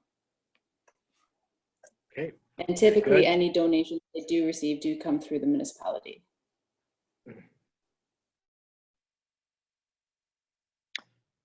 Okay, very good. All those in favor of the charitable donations policy? Okay, opposed, motion is carried. On to the Crawford Street development. Moved by Councillor Adams, seconded by Councillor Elphick, that the Council of Municipal Valley Brockton hereby receives report number CO 2025 Crawford Street development prepared by staff, and doing so recommends bringing forward the appropriate bylaw to approve the Crawford Street development agreement and site plan agreement. Okay, so some very good news here. 18 units coming forward, showing confidence in Walkerton by 2 investors. Questions? Any questions about the report?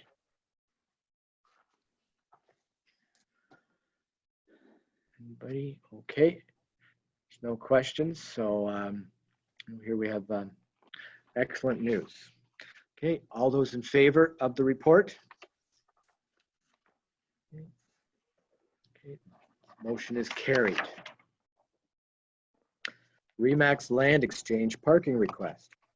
Moved by Deputy Mayor Gierzak, seconded by Councillor Hutchin, that the Council by Brockton hereby receives report number CAO 2026 Remax Land Exchange parking request prepared by Sonia Watson, CEO, and in doing so authorizes the CEO to respond and does not support granting designated parking spaces at this time.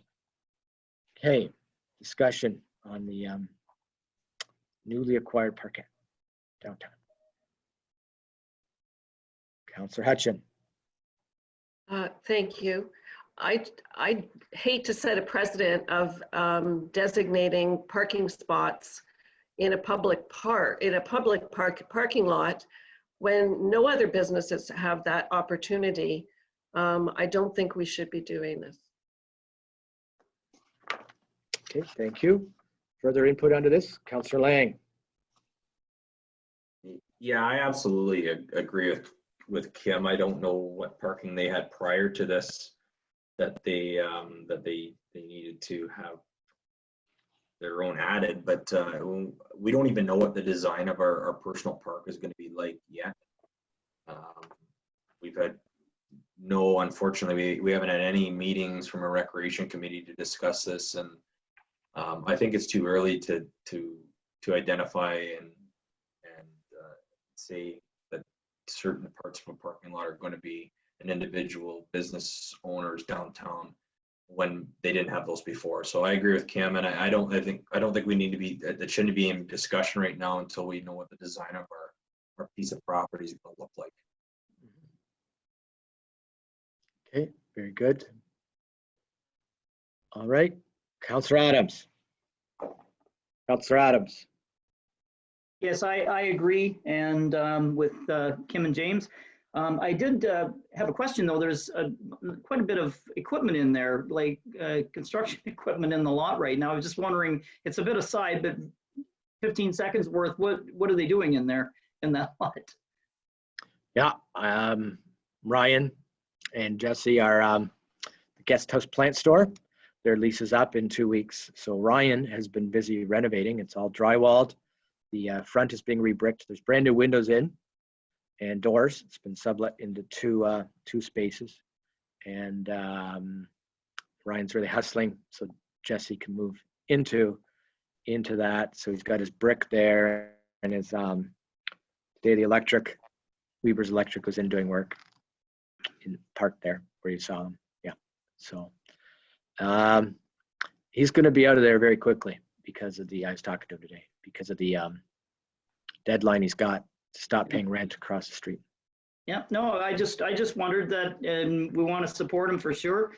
That's it'd be wonderful after 50 years of not having a business in there to have one in there. So the facade will be taken down. He doesn't at the end of the week, and I think people will be very pleased to see the facade fixed up and to show interest and investment in our community by young entrepreneurs. So it's a fantastic news story, and it's going to cheer people up a little bit in this time of gloom to see that we got some activity. Okay, so getting back to the parking request. We have a motion that we do not support granting the parking spaces at this time. All those in favor of that motion? Okay, motion is carried. Okay, flag etiquette and protocol, moved by Councillor Lang, seconded by Councillor Leif, so that the Council of Southern hereby approves report number CLK 2020-14 flag etiquette and protocol policy prepared by Fiona Hamilton Clerk, and in doing so approves a bylaw coming forward adopting the flag etiquette and protocol policy. Okay, any discussion? Okay, all those in favor of the flag protocol? Okay, motion is carried. Broadcasting council meetings, moved by Councillor Adams, seconded by Councillor Elphick. That the Council of Brockton Enterprise approves report CLK 2020-15 Broadcasting Council Meetings Update prepared by Fiona Hamilton. Sarah Johnson, Deputy Clerk, and in doing so directs staff to proceed with option blank for broadcasting meetings and option blank for the location of the council meetings. Okay, some discussion on this important item. Councillor Hutchin. Well, I like option number one. I have never felt right about paying rent to the county to use their council chambers. The Cargill Community Center would be a perfect location for the times that we are able to actually have public meetings and get together. Okay. Okay, further discussion? Councillor Adams? Yeah, I concur with Kim on option one, which is Zoom video conferencing. But I like the, I'll call it the professionalism of the Bruce County Admin Building. That's what it's there. That's what that council chamber is there for. And I think it's a professional building. Recognize that maybe we need to do a little something to get the volumes up, and perhaps all of us need to do that, make sure our mics are on. But I like having them at the Bruce County Administration Building. So my favor is option one and option two, based on the motion. Okay, Councillor Elphick. So I'd like to sort of start by saying that I think Zoom works exceptionally well when we are all in different spaces. And I'm unsure the practicality of how Zoom will work when someone is sitting 3 feet next to you or 2 feet next to you. You know, the Bruce County Council chambers in the lower area there where Brockton Council sits is quite tight. And I think that there will be a lot of audio impacts when people are speaking. And you know, I'm just really mindful that yes, it works here and it's worked very well for us, but it might be problematic taking it into the council chambers. And I think that some of these options need to be tested and reported back to council first before we make a decision. Because I'm leaning towards option one. I do like the Zoom platform, but I just don't think it's going to function well when we take it into council chambers and everyone has their laptops in front of them. You know, there's microphones that are there. The lighting is quite dim and dark. And then looking at option three, I don't like the idea that we would pay almost $10,000 a year for a service that we can have delivered through Zoom, because it provides a very comparable service. I do like the idea, though, if we were to go with Zoom, that moving our council meetings through Cargill and Elmwood, although my question on that is the bandwidth capacity that Cargill and Elmwood in those centers have, if we were to be on Zoom, to have enough bandwidth to have council laptops being delivered through the single IP that would be there. Everyone now is connected on different ones, and I'm not sure how it would be if we had this many counselors connected at once. So these are some questions that I have, and I just find that I need some answers in my own view to some of these before I'd be able to make a firm conclusion. I'm not sure if they're available now, or if we could defer this report and get those answers and come back to council. Yes, okay. Yeah, we can see what happens when Fiona and I are sharing the same one. Okay, Ms. Hamilton. Yes, thank you, Mayor Peabody. Certainly the past few months have been a definite trial and error in many respects for us. I would be very happy to do a test run of kind of the different options of the technology. I think I was hoping to get some direction from council in this report, but if I had the direction about the location, then I can start to test out the technology and the options in that kind of location. So if that means the county council chambers, then, you know, I'll certainly go and you know, try with a number of laptops and try Zoom there and see if there are feedback issues. If that's in the Cargill Community Center, then I can go and I can investigate things like, is there enough bandwidth, etc. So I would really appreciate receiving some direction from council about which option you'd like me to investigate further at this time, knowing that I'll certainly be happy to bring back another report based on what difficulties I may encounter that way. Yeah, I just wanted to add to that, that location does influence my particular decision. So I think I would need to know how it's functioning both at the Bruce County Council Chambers and Cargill, because I'd be inclined to select option 1 and Cargill if I know that Cargill has the capacity. Whereas if it doesn't, then I'm going to be looking at option 3 and County Council Chambers. So they're both aspects of this report are important to have some additional information on from my view. Okay, Councillor Lang. Yeah, thanks through you, Mayor Peabody. And there's a lot of information on this, and when we go back to when we originally started talking about this, well, actually when Councillor Lifestyle started talking about this before my time, we talked about delivering the best available product, I guess it is, to the ratepayers and how we deliver our meetings, and we really didn't until COVID-19 get to try this, I guess.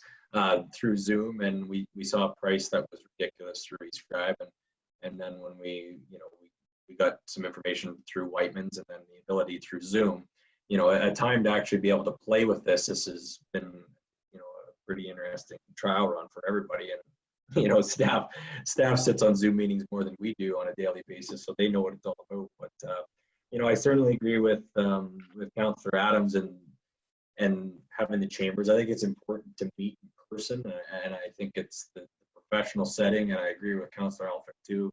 And I'm leaning more towards option 3, because I believe if we're going to meet, I think there's a sense of pride and deliverance that we deliver a good quality council meeting to the public, and through audio and video, and that's where I'd like to see. But I don't disagree with Kim. I think there's great options to deliver in Cargill too. But I would lean toward option 3, because I think if we are going to deliver this through video and through audio to our ratepayers, I think we should be delivering it at the best audio and video possible. So that'd be option 3.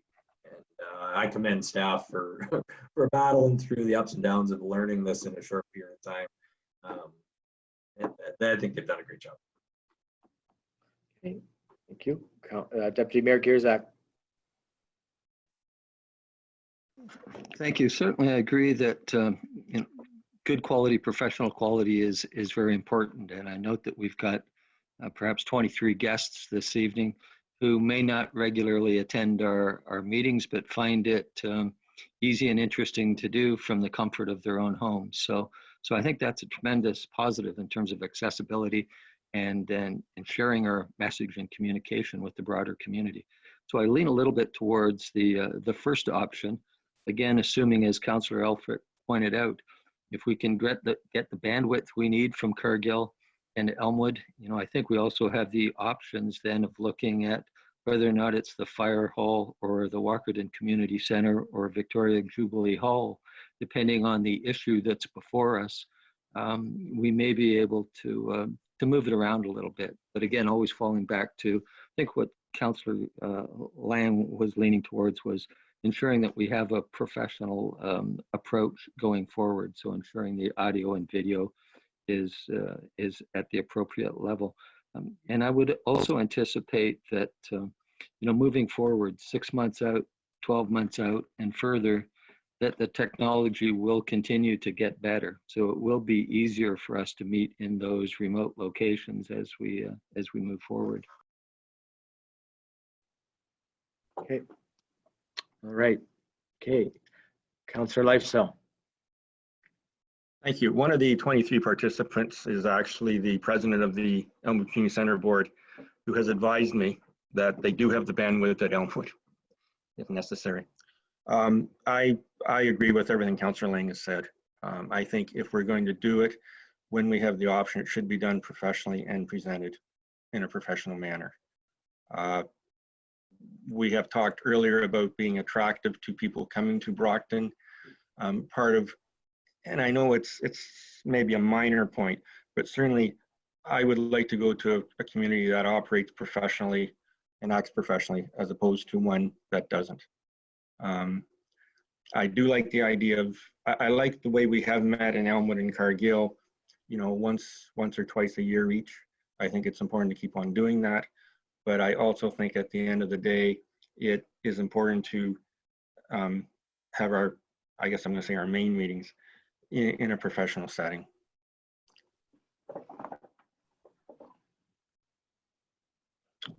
Okay, all right. So everybody's had a chance to speak. I agree with how Councillor Adams and Councillor Lifeso finished. I think professional setting is important when we do have development applications, for example. We do have people coming to the community, and if we were broadcasting professionally, I think that's important too. I agree with Councillor Elphick that the Zoom platform after COVID will maybe not present that professional image. So I think it is something that, as councillors have said, we need to invest some money in the image that we're presenting in the broadcasting. And certainly people are very, I think since we started the Zoom meetings, I've noticed more and more people are following council and reading things and asking questions. So certainly is important. So we're all over the map here with different ideas. I'm not quite sure how to bring this one to a conclusion unless we just leave it that we give Fiona. I'm not sure where we have a consensus on this or even a majority on locations and options. So, Your Worship, Ms. if Hamilton? I may, Yeah. I certainly taken to heart all the comments that that I've received, and I thank council for that feedback. Perhaps if we were to defer this motion, I know that there are 2 blanks for direction there. I think I've got a good sense now of maybe what some of council's priorities are.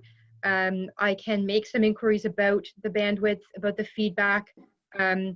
I can inquire as to whether maybe an upgraded Zoom license that would allow us to incorporate some branding might give us more of that professional look that we're looking for.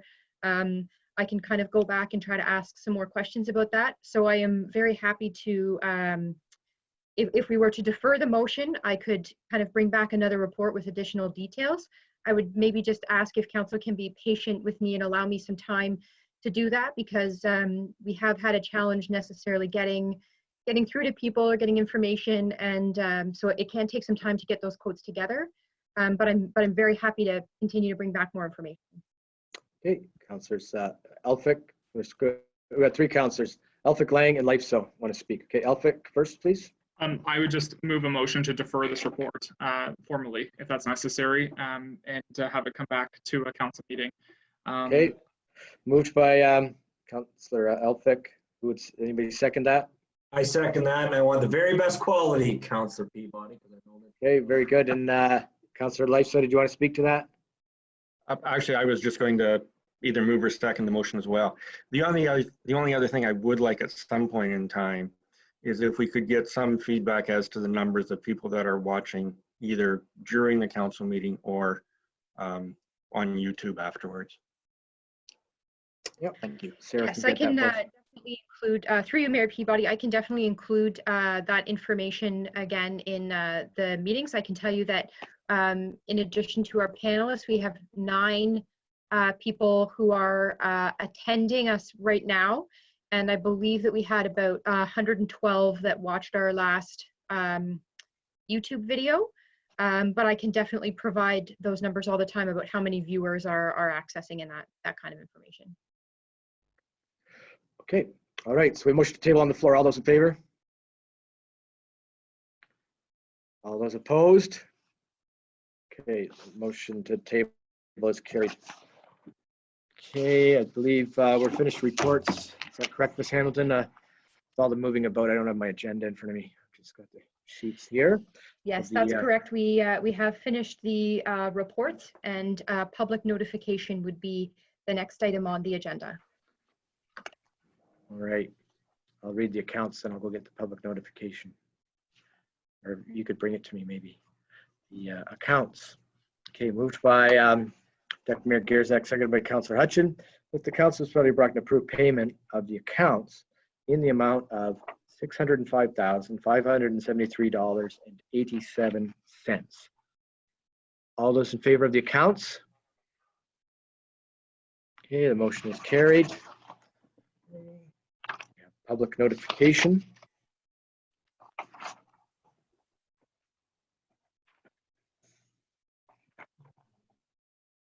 Okay, we have, there is a notice of impending lane closures for the work on the Lobby's bridge repair. And the Bruce County notice of Road 3 construction. Okay, those. Now we move on to our information items. Moved by Councillor Lang, second by Councillor Leif, so the Council of Municipality Brockton hereby receives all items provided in section 11 information. Okay, all those in favor of that? Okay, motion is carried. Okay, now we're on to the bylaws. So bylaw 2020-60, since I was tabled, we'll need to strike that from the motion. Okay, moved by Councillor Adams, second by Councillor Elphick, that the Council of Municipality Brockton authorizes the following bylaws be read and acted, signed, sealed, numbered as followed. Bylaw 2020-57, adopt flag etiquette and protocol policy. Bylaw 2020-58, amend charitable donations tax receipts. Bylaw 2020-59, amend Brockton Heritage Committee donation policy. Bylaw 2020-61, Crawford Street site plan and development agreements. Bylaw. All those in favor of the bylaws? Okay, carried. Second bylaw. Moved by Councillor Adams, second by Councillor Elphick, that the Council of Municipality Brockton authorizes the following bylaw be read and acted, signed, sealed, numbered as followed. Bylaw 2020-62, Washington Clean Water Legacy Scholarship Fund Agreement. Bylaw. All those in favor? Okay, the motion is carried. Okay, we have no committee minutes. And now we're at the business brought forward. Any business brought forward by Council? Councillor Lang, to start.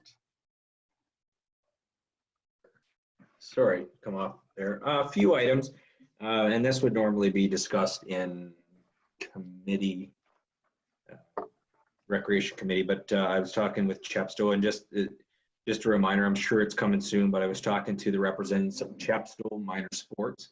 Every year they have their small payout of, I think it's believed about $2,000 to them. I think maybe a question to Trish.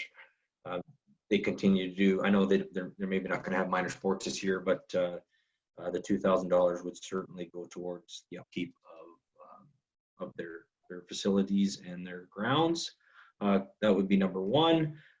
Second question would be about downtown garbage, and maybe Greg can help me with this. I've been downtown talking to some of the residents who are business owners on the sidewalk this week, just garbages, and I couldn't answer them directly because I'm not sure what the where things are at with COVID and having the garbages on the downtown street. So just a question about that. And then last thing was today Hanover opened up their fire ban, and there's been some questions. Burn ban. So just 3 questions. So yeah, that's all. Okay, thank you. Okay, further business brought forward. Okay, we've got lots of people in line. Deputy Mayor Gierzak first. Sorry, Mayor Peabody, could I get answers to those? Oh, yeah, you've got a lag on yours now. I'm back to getting a lag, so that's why I didn't. Sorry. Okay, so reiterate the questions you want some answers to. Sorry about that. Yeah, the burn ban first. Okay, the first question was the 2,000 for Chepstow, just to offset the cost. Okay. Is that if Trish, if you don't mind, I'm sure it's coming out here soon. We haven't had committee meetings, so it's kind of difficult to get everybody together to discuss these types of things if that's possible. Yeah, so through you, Mayor Peabody, that's something that I will follow up with Mark on how he goes forward with getting that request. Okay, item 2, James. Downtown garbages, maybe that's through Greg. Yeah, that's important. I've noticed it piling up. Through you, Mayor Peabody. I haven't had any complaints to date, but I'll certainly look into it. Okay, thank you. And number 3, James, is the burn ban. Yeah, no, I don't think they're complaints. I think it's just I think downtown residents and people walking the streets are just curious of that. So I don't need to know any more on that. But Number 3, and sorry to take up so much time, is just, and I don't know if Chief Murphy's on this, but Hanover has lifted their fire ban immediately. Yes. We're going to move forward on that, or what the next Yes. orders. Through you, People Mayor. are asking about that, James. You're good to bring that up. Okay, go Through ahead, you. Watson. Through you, Mayor Peabody. I don't think Mike is on, or fire, but the fire chiefs are meeting on Thursday, and so we will have an update following that. I was talking to him tonight, so we'll have communications ready following that meeting. But it sounds to me like they're been discussing leaning towards, lifting it, or if there's time restrictions. But again, they're meeting on Thursday afternoon. Okay, thank you. Okay, Deputy Mayor Gierzak. Thank you. The Saugeen Municipal Airport has received a notice from Transport Canada regarding an investigation during 2019 that took place with respect to an air traffic infraction. Transport Canada has found that there was an infraction, and they have now closed that case. Second item I'd like to bring forward is that the Conservation Authority has had an interim general manager for the past 6 months, and we have gone through a selection process, beginning with 42 resumes and narrowing it down to our preferred candidate. So doing all of our interviews over Zoom, the executive committee has been able to make a recommendation to the board, which has been accepted. So as of June the 1st, we will have a new general manager, secretary, treasurer, Jennifer Stevens, who has experience working with all 36 conservation authorities across the province. Currently works for the Toronto Region Conservation Authority, again dealing with 33 municipalities with a total population of 6.5 million. She's also had extensive background with smaller rural conservation authorities, so we feel very fortunate to have her coming on board as of June the 1st, and we anticipate she will be a very good ambassador for the Conservation Authority, and will be working very closely with staff throughout the watershed. That concludes my report. Okay, thank you. Councillor Elphick. To share with council that the Walkerton 150 committee was able to meet actually via Zoom. So that's promising. Everything with the committee is continuing as planned. The event dates have been set for July 1st to 4th. And there might be some activities that will be happening in the evening of June 30th. Still working on some planning details for that. And coming up, though, is the New Year's event that they'll be hosting, hopefully, with the physical distancing and emergency orders, of course, guiding us on this, having an event in Cargill over the New Year's. So we're closely monitoring the province's direction on this, but the committee is continuing its work behind the scenes to have this event in place. And I hope to be able to bring an update to council again soon. And I also had the fire ban item, but council kindly read it already, so thank you. Yes, Councillor Adams. There we go. I had two things. First, I've got this note on my desk, which I apologize to Mark. I hope he's still on the line, because I was going to pop him an email, but I think maybe this might be a good thing for all of council. If you recall back around February, there was some discussion, some concern that there might be ice building up under the floor of the arena. And we were going to, we advised Quick Feet at the time that we may not be able to continue the program that year and so on. Of course, COVID came along. Before we move too far into the summer and maybe things do melt off, I'm just wondering if Mark wonder if Mark knew of the issue. I think probably, and if there was any action at all with that. So I have two things. That's the first. Mark, maybe I'll let you answer that one if you want. Yes, I'm aware, and we'll be discussing that with Black and McDonald about getting that testing done. I was actually just thinking of it today, now that we're almost a month without ice, that would be see what their opinion is the best time to do that testing. So yeah, Okay, and then something will come back to council advising probably, Mark? Absolutely. Okay, thank you. And the second piece, I was out jogging today, as I do most days, and I was out in Brockton, one of the rural roads, and I was pleased to see the calcium chloride already on. And so thank you to Greg and John. I think they probably oversaw it. I had pictures from previous years, so I wanted to understand it a little bit in the past, and we usually did it, the pictures I had from the past were from June, first and second week in June, and here it is May 12th, and a lot of the roads are done. And so I did a little drive around, and there's a lot of them done. So kudos to the guys for getting out there early before people have dust on their sheets on their clothesline out in the rural areas. So kudos to get that done, guys, early like that. Okay, that's good news. Okay, any other further business brought forward? So just sum up with a few notes. So in our meetings with Dr. Ayer, we are making good progress. We had a high a few weeks ago of 24 a week. Now we're down to 6 in the last week and 3 days in a row. So this week we're at 0 for cases in Grey Bruce. And as Dr. Ayer pointed out, people may have seen the press release that Bruce Grey is the only region health unit in all of Ontario to the 36 with 0 deaths. So people are doing their job up here. So that's excellent work at people following along with the social distancing. So we can certainly look forward to better times ahead. We see the 18 units going ahead with Spitzig and Reek. So that's good news. I did make an announcement at the daycare. There was a shortfall of funding, and Lisa Thompson made sure that that money was secured. So that's going to be scheduled to go ahead. Expansion for the 34 spaces. So that's great news. So everybody's really pulling together. There's great stuff going on. Number of downtown merchants I know expressed a few times are concerned about the state of the downtown and the economic devastation that the lockdown has brought.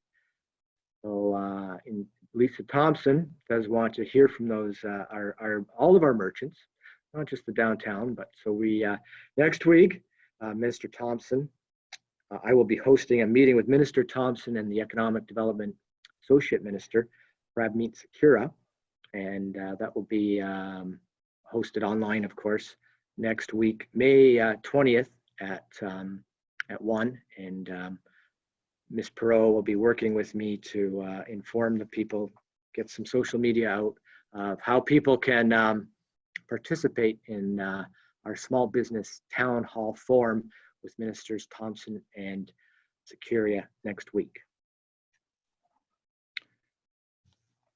Okay, we have a motion to go into closed.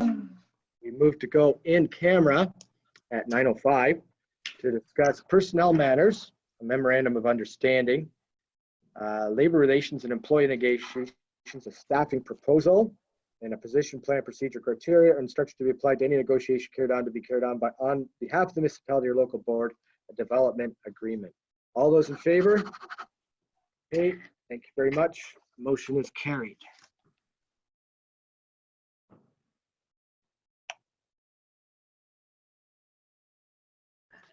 So again, I would ask that council log off this meeting, and for the closed session, we will display a screen to show the public that we are going to be in closed session, and we'll return for the confirmatory bylaw.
All right.